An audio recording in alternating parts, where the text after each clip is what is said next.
할렐루야. 153 저녁 기도에 오신 여러분들을 주님의 이름으로 환영하고 축복합니다. 오늘 이 기도회가 우리에겐 생명의 시작인 시간입니다. 이 사실을 믿으시죠? 오늘 이 기도회가 우리의 삶에 막힌 담들이 허물어지는 시작인 시간입니다. 믿으시죠? 그렇기 때문에 우리가 이 시간을 헛되이 보낼 수가 없습니다. 정말 최고의 시간으로 삼고 우리가 하나님 앞에 전심으로 나아가야 될 시간인 줄로 믿습니다. 오늘 이 시간 우리 같이 하나님 앞에 먼저 찬양으로 영광 돌리면 어떨까요? 주님, 내가 여기 있습니다. 나를 받아주십시오. 우리 같이 고백하며 나아가도록 합시다. 주님, 내가 여기 있사오니 나를 보내소서. 나의 마음 나의 몸 주께 드리오니 주 받으옵소서.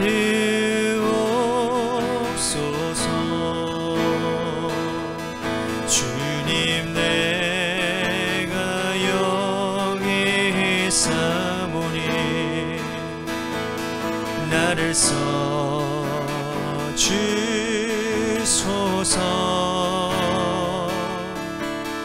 가진 것 모두 다 주께 드리오니 주 받으옵소서.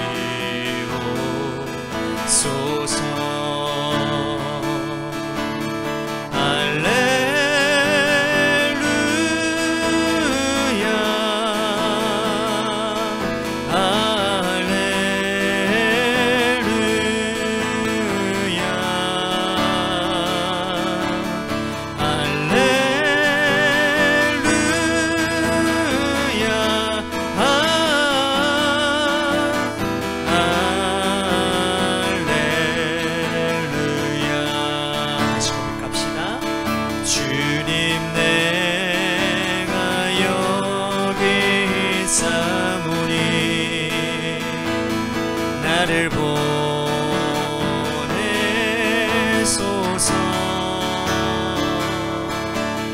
나의 마음 나의 몸 주께 드리오니 주 받으옵소서. 주님,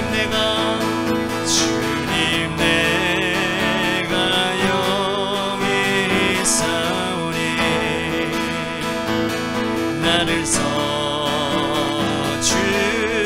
써주소서.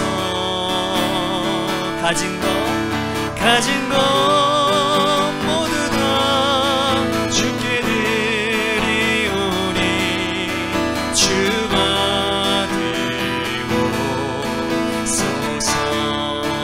할렐루야 할렐루야.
기도하겠습니다. 하나님, 부끄럽지만 오늘 찬양을 하나님 우리들이 부르면서 나의 마음과 나의 몸을 주님께 드린다고 하면서도 주를 위해 하나님 살기보다는 내 마음대로, 내 멋대로, 내 유익대로 살 때가 많았습니다. 나의 삶의 이유가 주님이 되어야 되는데 그렇지 못하고 나의 삶의 이유가 내가 될 때가 더 많았습니다. 그래서 하나님 오늘 주님 앞에 고백합니다. 부족하지만 하나님 오늘 나를 드리겠습니다. 나의 삶을 하나님 앞에 드리고 최선을 다하는 삶을 통해 하나님 영광 받으시는 은혜의 삶을 살겠습니다. 믿음으로 고백하는 귀한 복된 우리 모두가 되도록 인도해 주옵소서. 하나님, 우리들이 하나님 앞에 간구하는 기도 제목들 하나하나 땅에 떨어지지 아니하고 하늘에 상달되어 응답의 역사로 함께하여 주옵소서. 사랑이 많으신 예수님 이름 받들어 간절히 축복하며 기도하옵나이다. 아멘. 오늘 우리 하나님께서 우리들에게 주신 말씀 보도록 합니다.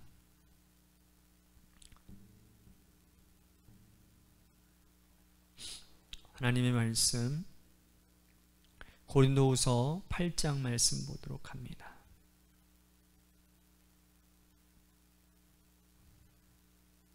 (1절부터) (5절) 말씀까지만 보도록 하겠습니다. 고린도후서 8장 1절에서 5절 말씀까지입니다. 제가 반대로 봉독하겠습니다. 시작. 형제들아, 하나님께서 마게도니아 교회들에게 주신 은혜를 우리가 너희에게 알리노니 환난의 많은 시련 가운데서 그들의 넘치는 기쁨과 극심한 가난이 그들의 풍성한 연보를 넘치도록 하게 하였느니라. 내가 증언하노니 그들이 힘대로 할 뿐 아니라 힘에 지나도록 자원하여 이 은혜와 성도 섬기는 일에 참여함에 대하여 우리에게 간절히 구하니 우리가 바라던 것뿐 아니라 그들이 먼저 자신을 주께 드리고 또 하나님의 뜻을 따라 우리에게 주었도다. 아멘.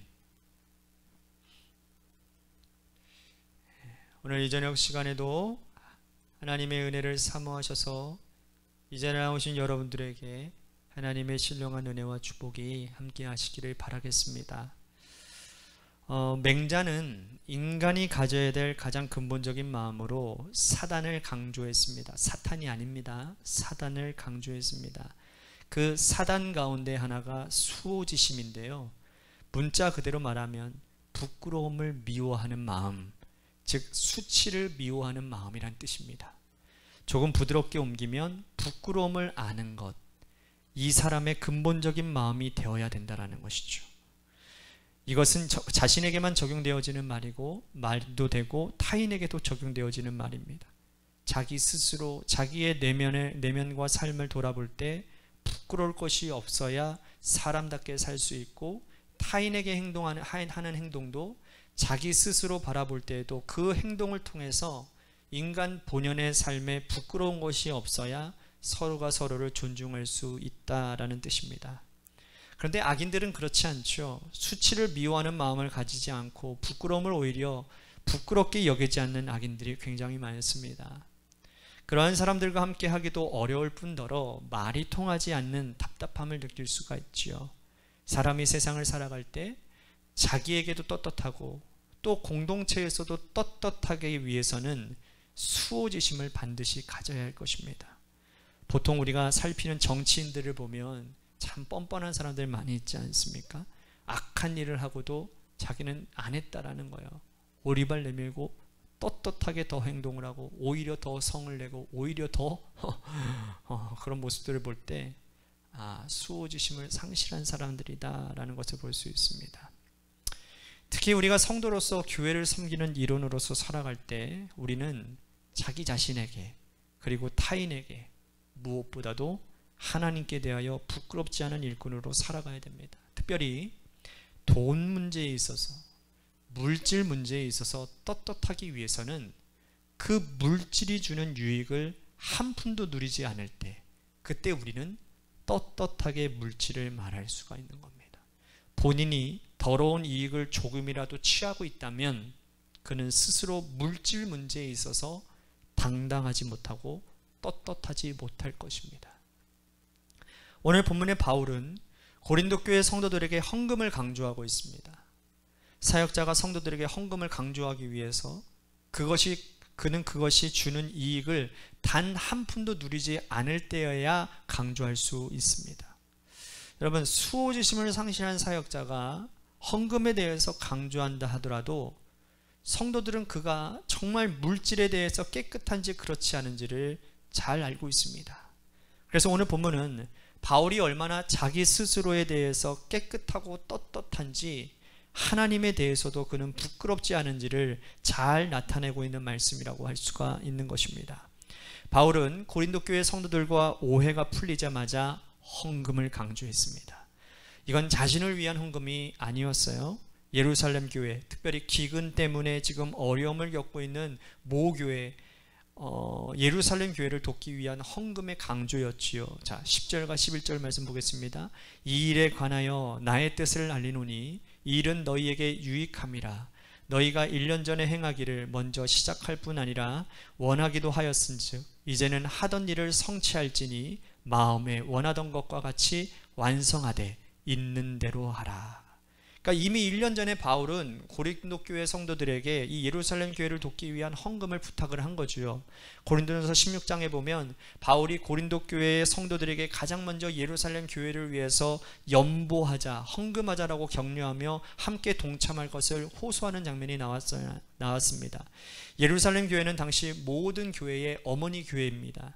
예루살렘 교회가 안디옥 교회를 개척했고, 안디옥 교회가 바울을 파송함으로 인해서 1차, 2차, 3차 선교 여행을 통해서 수많은 교회들이 개척이 되어졌죠. 그런데 모 교회인 예루살렘 교회가 기근 때문에 지금 성도들 모두가 다 공경에 처하고 어려움 가운데 처해 있었다라는 겁니다. 그래서 바울이 발벗고 나선 거예요. 자신의 개척한 모든 개척교회들에게, 모든 교회들에게 편지를 보내서 이 예루살렘 교회를 돕자라고 제안한 겁니다. 바울은 1년 전에 이 고린도 교회 성도들에게 고린도전서를 써서 보내면서 내가 갈 때 헌금하지 않도록 하고 미리 헌금해 두었다가 내가 가면 그 헌금을 나에게 전달해 달라. 내가 예루살렘 교회에 가서 그 교회를 돕겠다고 말했습니다. 바울은 이렇게 청한 것이 고린도 교회뿐만이 아니었어요. 마게도니아 지역에 있는 데살로니가 교회, 빌립보 교회, 또 베레아 지역의 교회에도 똑같이 동일하게 요청했습니다. 바울은 고린도 후서를 쓰면서 마게도니아 지역에 있는 교회들이 이 바울의 헌금 요청에 적극적으로 그들이 호응했다라고 말을 하고 있습니다. 우리가 읽었던 1절에서 3절 말씀 보십시오. 형제들아, 하나님께서 마게도니아 교회들에게 주신 은혜를 우리가 너희에게 알리노니 환난의 많은 시련 가운데서 그들의 넘치는 기쁨과 극심한 가난이 그들의 풍성한 연보를 넘치도록 하게 하였느니라. 내가 증언하노니 그들이 힘대로 할 뿐 아니라 힘에 지나도록 자원하여. 그들은 환난의 극심한 시련 가운데 있었지만 힘이 지나도록 자원해서 예루살렘을 돕기 위한 헌금을 드렸다라고 은근히 고린도 교회 성도들을 자극하고 있는 걸 볼 수 있어요. 바울이 이렇게 자기가 개척한 교회들에게 헌금을 강조할 수 있었던 가장 근본적인 이유는 하나님께서 이 일을 기뻐하시기 때문이라는 겁니다.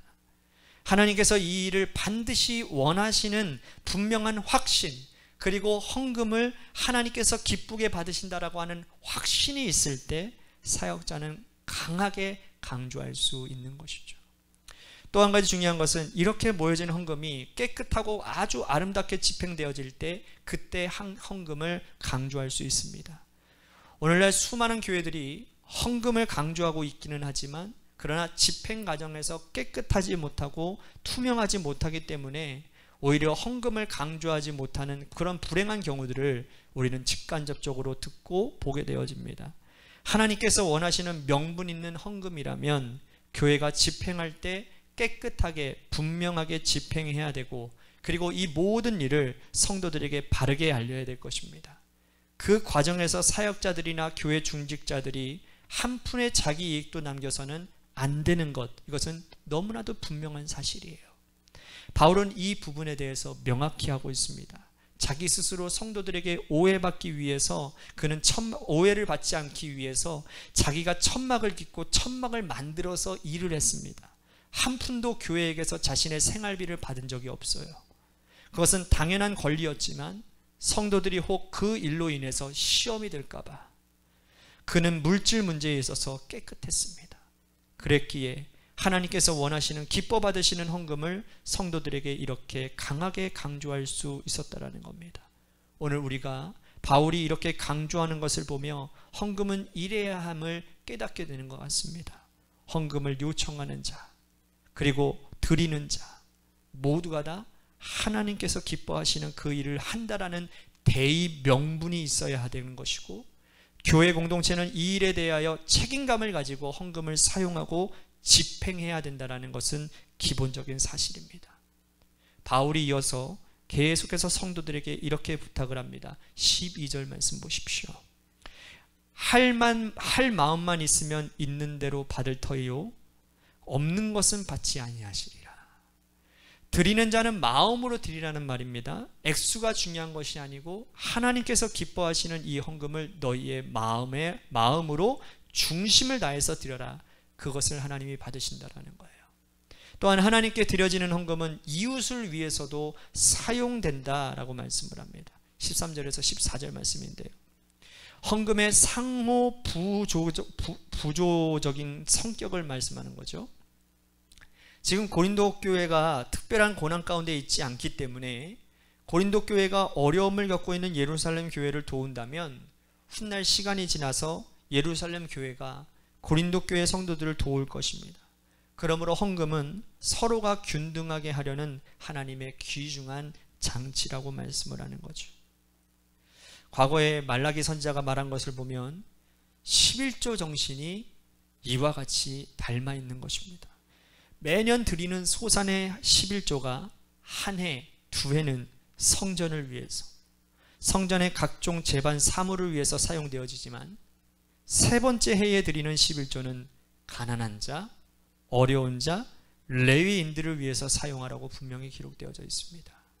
이것은 구약시대 때부터 내려온 헌금의 상호 부조적인 성격을 말하는 것이죠. 교회가 성도들에게 걷어들이는 헌금, 받아들인 헌금은 교회가 반드시 이웃을 위해 나눔을 위해서도 사용되어야 된다는 헌금 정신을 강조하는 것입니다.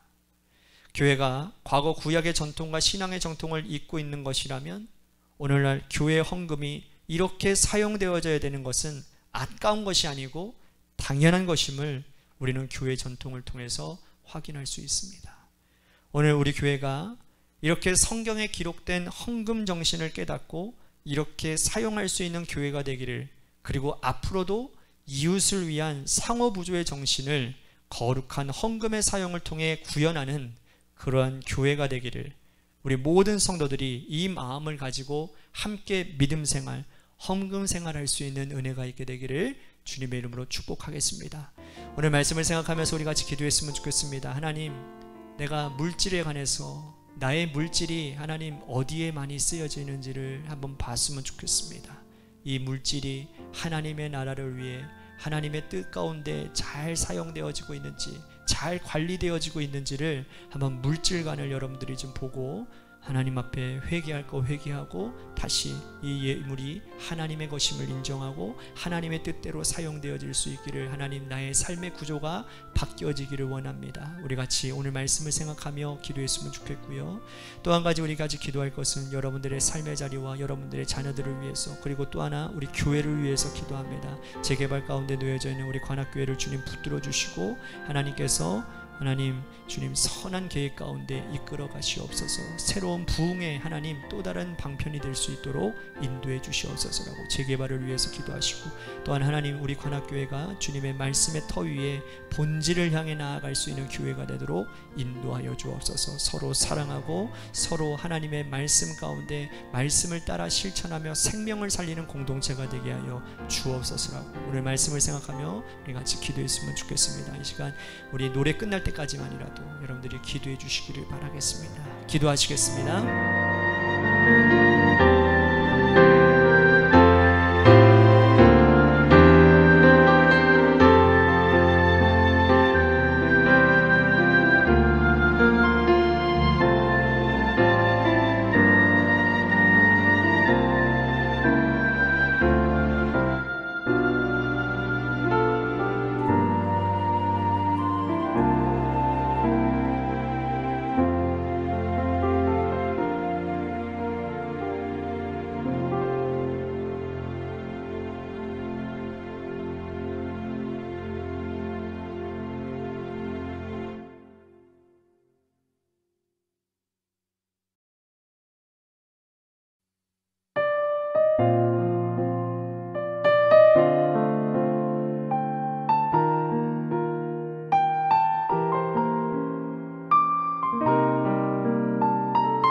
주옵소서.